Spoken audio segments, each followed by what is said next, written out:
मैं उसकी यादों में कैद हो गया। उस रात जब मैंने उसकी आखिरी तस्वीर अपने फ़ोन से मिटाई थी, तब मुझे लगा था कि अब मैं उससे आज़ाद हो जाऊंगा, लेकिन मुझे नहीं पता था कि तस्वीरें मिटाई जा सकती हैं, यादें नहीं।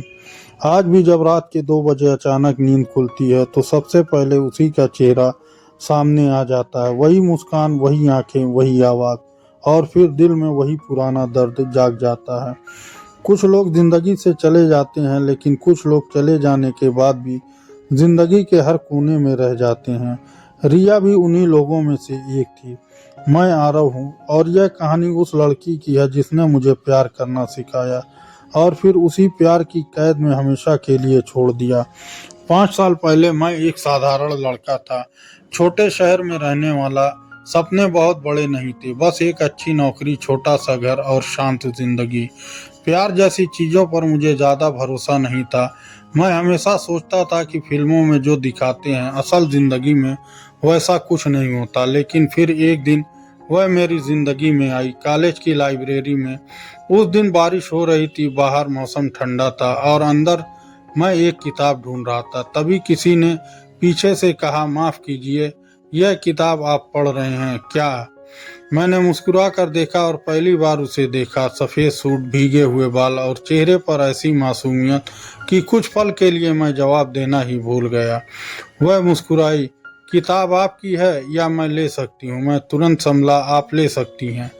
वह हंस पड़ी, धन्यवाद, और बस वह चली गई। लेकिन जाते जाते अपने साथ मेरा चैन भी ले गई।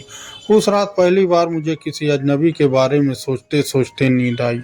अगले कुछ दिनों में हमारी मुलाकातें बढ़ने लगी, कभी लाइब्रेरी में, कभी कैंटीन में, कभी कॉलेज के रास्तों पर।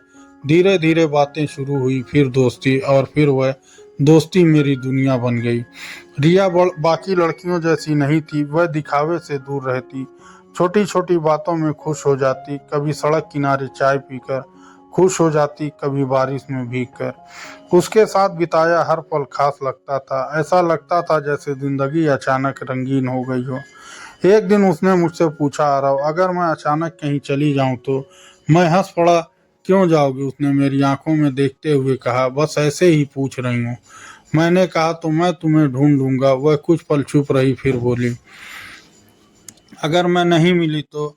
मैंने मुस्कुरा कर जवाब दिया, तो पूरी जिंदगी ढूंढता रहूंगा। उसने नजरें झुका ली, और उस दिन पहली बार मैंने देखा कि उसकी आंखों में हल्की नमी है। समय गुजरता गया, हमारा रिश्ता गहरा होता गया। मुझे लगने लगा कि यही वह लड़की है जिसके साथ मैं पूरी जिंदगी बिताना चाहता हूँ। मैं अपने हर सपने में उसे शामिल कर लिया था, अपने हर कल में, अपने हर फैसले में। लेकिन मुझे नहीं पता था जिंदगी मेरे लिए कुछ और लिख चुकी थी। एक शाम हम दोनों नदी किनारे बैठे थे, सूरज डूब रहा था, चारों तरफ सुनहरी रोशनी फैली हुई थी। तभी रिया ने अचानक मेरा हाथ पकड़ लिया। उसकी उंगलियां कांप रही थी। मैंने पूछा, क्या हुआ? उसने धीरे से कहा, अगर एक दिन मैं तुम्हें छोड़ दूं तो? मैं चौंक गया। तुम बार बार ऐसी बातें क्यों करती हो? वह मुस्कुराने की कोशिश करने लगी, लेकिन उसकी मुस्कान अधूरी थी। बस जानना चाहती हूँ। मैंने उसका हाथ कसकर पकड़ लिया। तुम कहीं नहीं जाओगी। उसने मेरी तरफ देखा, और उसकी आंखों में आंसू आ गए। उस दिन पहली बार मुझे डर महसूस हुआ, लेकिन मैं कारण नहीं समझ पाया।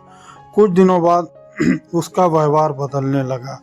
फोन कम आने लगे, संदेश छोटे हो गए, मुलाकातें कम होने लगी। जब भी मैं पूछता, वह कहती सब ठीक है, लेकिन कुछ भी ठीक नहीं था। मैं महसूस कर सकता था वह मुझसे दूर जा रही थी, धीरे धीरे, बहुत धीरे धीरे, जैसे कोई बिना आवाज किए जिंदगी से निकल रहा हो। फिर वह दिन आया जिसने सब बदल दिया। सुबह मैंने उसे फ़ोन किया, फ़ोन बंद था। मैंने संदेश भेजे, कोई जवाब नहीं आया।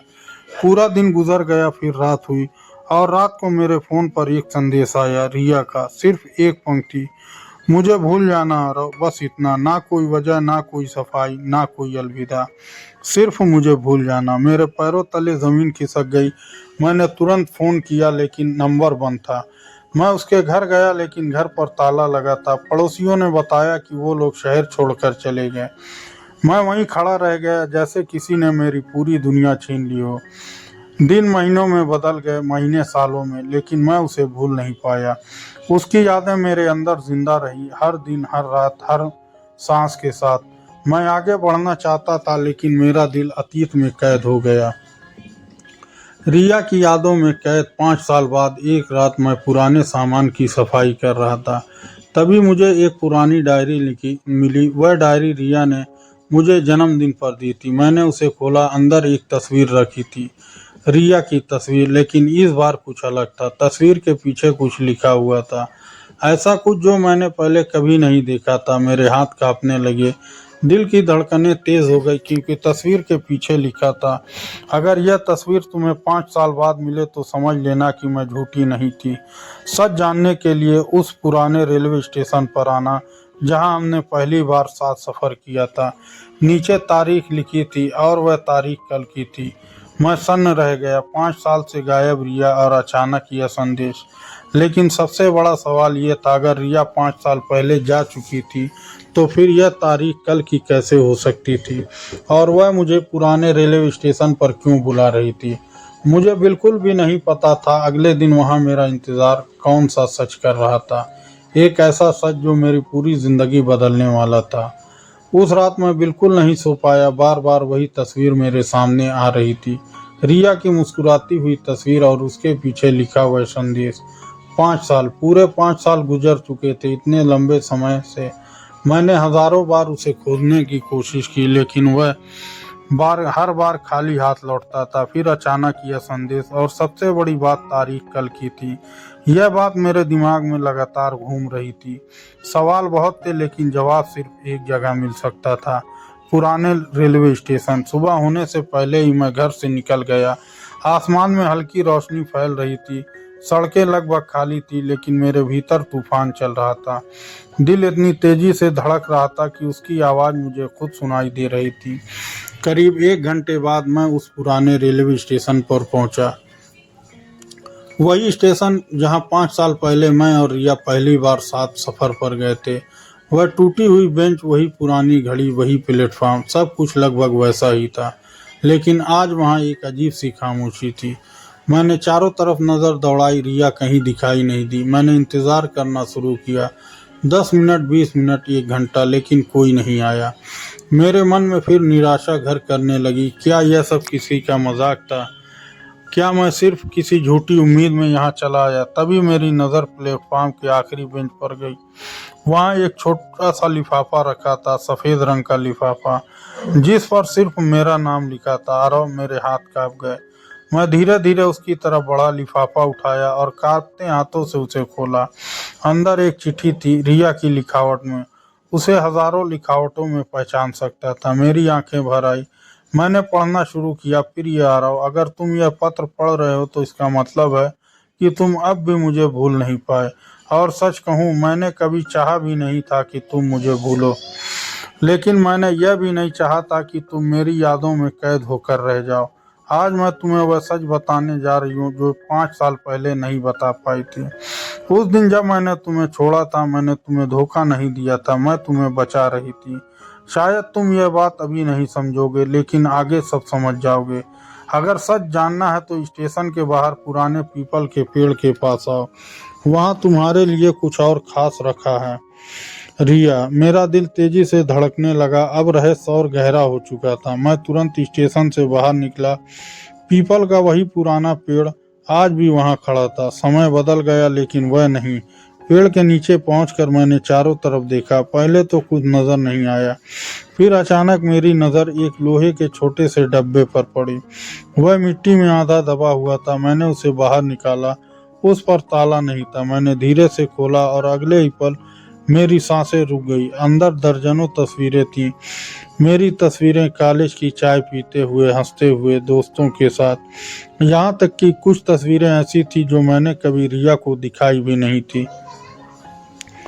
मैं समझ नहीं पाया रिया के पास ये सब कैसे थी। फिर मुझे एक कागज मिला, उस पर सिर्फ एक पता लिखा था और नीचे एक लाइन, यही तुम्हें वह इंसान मिलेगा जो मेरे जाने की असली वजह जानता है। मैं तुरंत उस पते की ओर निकल पड़ा। करीब 2 घंटे बाद मैं शहर के दूसरे छोर पर पहुंचा। वह एक छोटा सा मकान था, पुराना लेकिन साफ सुथरा।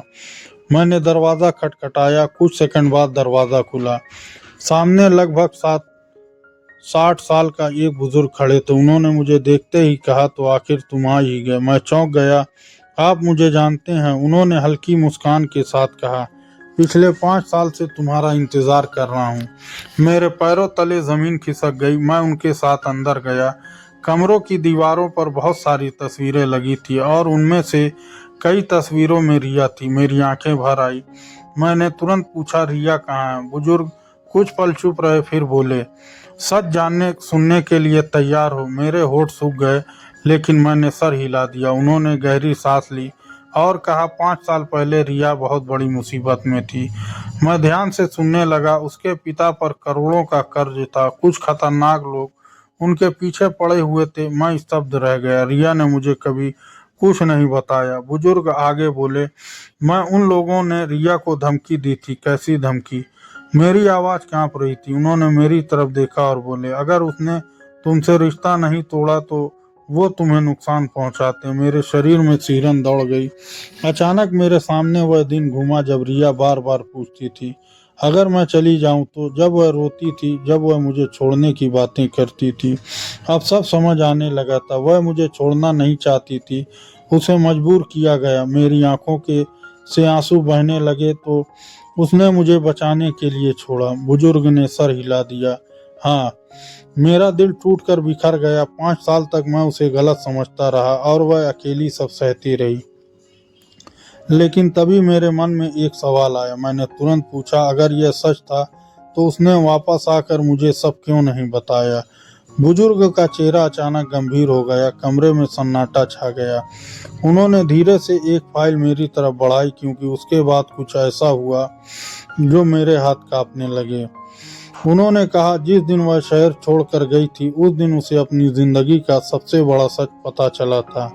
मैं सांस रोके खड़ा था। अगला शब्द सुनने की हिम्मत नहीं थी। फिर भी मैंने पूछा, कौन सा सच? बुजुर्ग की आवाज टूट गई। उन्होंने कहा, रिया को एक ऐसी बीमारी थी जिसके बारे में डॉक्टर्स ने कहा था कि शायद उसके पास ज्यादा समय नहीं है। मेरे हाथों से फाइल लगभग गिर गई। दुनिया जैसे घूमने लगी, लेकिन असली झटका अभी बाकी था, क्योंकि उसी फाइल के आखिरी पन्ने में एक हाल की तस्वीर लगी हुई थी। और वह तस्वीर देखकर मेरा दिल धड़कना भूल गया, क्योंकि तस्वीर सिर्फ 2 महीने पुरानी थी और उसमें रिया बिल्कुल स्वस्थ दिखाई दे रही थी। अगर वह बीमार थी, अगर उसके पास समय नहीं था, तो फिर 2 महीने पहले उसकी तस्वीर कैसे ली गई? और सबसे बड़ा सवाल, क्या रिया अभी भी जिंदा थी या फिर इस तस्वीर के पीछे कोई और रहस्य छुपा था? बुजुर्ग की आंखों में आंसू थे और उन्होंने कांपती आवाज में कहा, अगर तुम सच में रिया से मिलना चाहते हो तो अब तुम्हें उसके आखिरी राज तक पहुंचना होगा। मेरे हाथ में वह तस्वीर थी और दिल में हजारों सवाल, लेकिन मुझे बिल्कुल नहीं पता था कि अगला सच मेरे जीवन का सबसे बड़ा तूफान बनने वाला है। मैं उसकी यादों में कैद हो गया, लेकिन आखिरकार आज़ाद भी। मेरे हाथों में रिया की वह तस्वीर थी, 2 महीने पुरानी तस्वीर। मेरे चेहरे पर वही मुस्कान, वही आंखें, वही मासूमियत। लेकिन मेरे दिमाग में सिर्फ एक सवाल घूम रहा था, अगर डॉक्टरों ने 5 साल पहले कह दिया था कि उसके पास ज़्यादा समय नहीं है, तो फिर यह तस्वीर कैसे ली गई? क्या वह जिंदा थी? अगर जिंदा थी तो इतने सालों तक मुझसे दूर क्यों रही?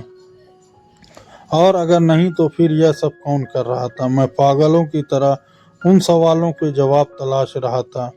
मैंने बुजुर्ग की तरफ देखा। मुझे सब सच जानना है। उन्होंने गहरी सांस ली, फिर धीरे धीरे बोलना शुरू किया। रिया मेरी बेटी नहीं थी, लेकिन बेटी से कम भी नहीं थी। मैं चुपचाप सुनता रहा। 5 साल पहले जब उसे बीमारी का पता चला तब वह पूरी तरह टूट गई, लेकिन उससे ज्यादा उसे तुम्हारी चिंता थी। मेरी आंखें भर आई। बुजुर्ग बोले, वह जानती थी कि अगर तुम सच जानोगे तो कभी उसका साथ नहीं छोड़ोगे। तुम उसके लिए अपनी जिंदगी दांव पर लगा दोगे, और वह यह नहीं चाहती थी। मेरे सामने रिया की हर बात घूमने लगी। उसका अचानक चुप हो जाना, उसका बार बार दूर जाने की बातें करना, उसका रोना, अब सब कुछ समझ आ रहा था। वह मुझे छोड़ना नहीं चाहती थी, वह मुझे बचाना चाहती थी। मैंने कांपती आवाज में पूछा, फिर यह तस्वीर? बुजुर्ग कुछ पल चुप रहे, फिर उन्होंने एक पुरानी डायरी मेरी तरफ बढ़ा दी। इसका जवाब इसमें है। मैंने डायरी खोली। पहले पन्ने पर लिखा था, अगर यह डायरी आरा तक पहुंच गई तो शायद वह अब भी मुझे याद करता है। मेरी आंखों से आंसू टपक पड़े। यह रिया की डायरी थी। मैं पन्ने पलटने लगा। हर पन्ने पर उसका दर्द लिखा था, उसकी तन्हाई, उसका संघर्ष और मेरे लिए उसका प्यार एक जगह लिखा था। आज आरव का जन्मदिन है। मैं उससे बात करना चाहती हूँ, लेकिन अगर मैंने उसकी आवाज़ सुन ली तो शायद खुद को रोक नहीं पाऊंगी, इसलिए मैंने फ़ोन नहीं किया। दूसरे पन्ने पर लिखा था, आज डॉक्टर ने कहा कि बीमारी बढ़ रही है, लेकिन मुझे मौत से डर नहीं लगता।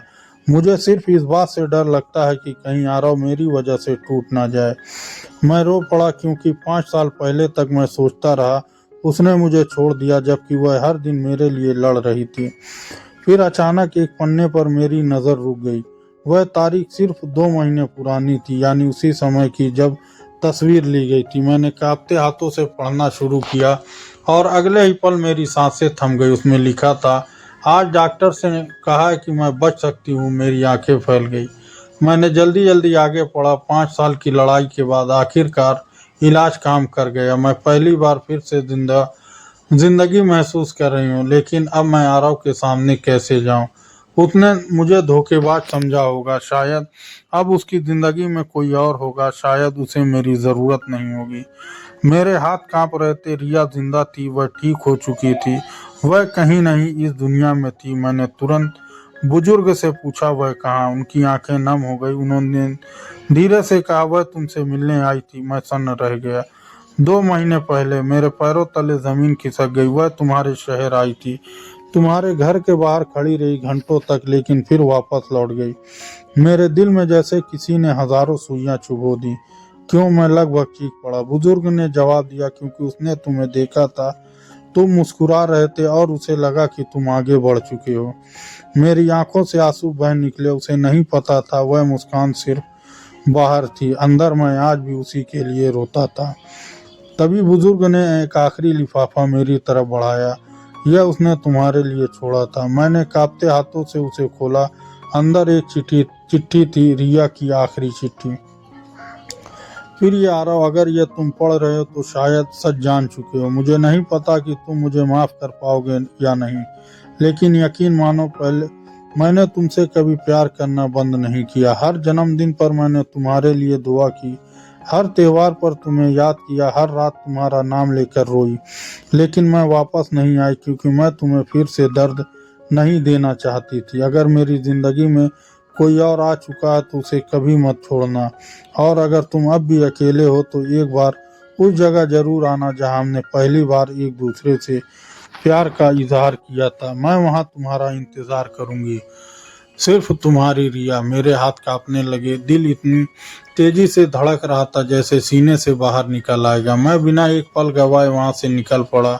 शाम होने लगी, सूरज डूब रहा था। मैं उसी नदी किनारे पहुंचा जहां हमने पहली बार अपने प्यार का इजहार किया था। वही जगह, वही हवा, वही नदी, लेकिन अब दिल में डर था, बहुत बड़ा डर। अगर वहां नहीं मिली तो, अगर मैं फिर देर से कर चुका हुआ तो। और मेरी आंखों में आंसू आ गए, मेरी सांसें थम गई। वह रिया थी, सचमुच रिया। 5 साल का दर्द, 5 साल की दूरी, 5 साल की तन्हाई एक पल के में आंखों के सामने आ गई। हम दोनों कुछ सेकंड तक सिर्फ एक दूसरे को देखते रहे। कोई शब्द नहीं, कोई आवाज नहीं, सिर्फ आंसू। फिर वह धीरे से बोली, तुम अब भी मुझे याद करते हो? मैं हंसते हुए रो पड़ा। मैं कभी तुम्हें भूल नहीं पाया। उसके आंसू बह निकले और अगले ही पल वह दौड़कर मेरे गले लग गई। उस पल ऐसे लगा जैसे 5 साल का अंधेरा खत्म हो गया, जैसे जिंदगी वापस लौट आई हो, जैसे मेरी कैद टूट गई हो। काफी देर बाद उसने कहा, मुझे माफ कर दोगे? मैंने उसकी आंखों में देखा और कहा, जिस इंसान ने मुझे बचाने के लिए खुद को खो दिया हो उसे माफ नहीं किया जाता, उसे हमेशा प्यार किया जाता है। रिया रो पड़ी और इस बार उसके आंसू दर्द के नहीं, सुकून के थे। उस दिन मुझे एक बात समझ आई, कभी कभी कुछ लोग हमें छोड़कर नहीं जाते, वह हमें बचाने के लिए दूर चले जाते हैं।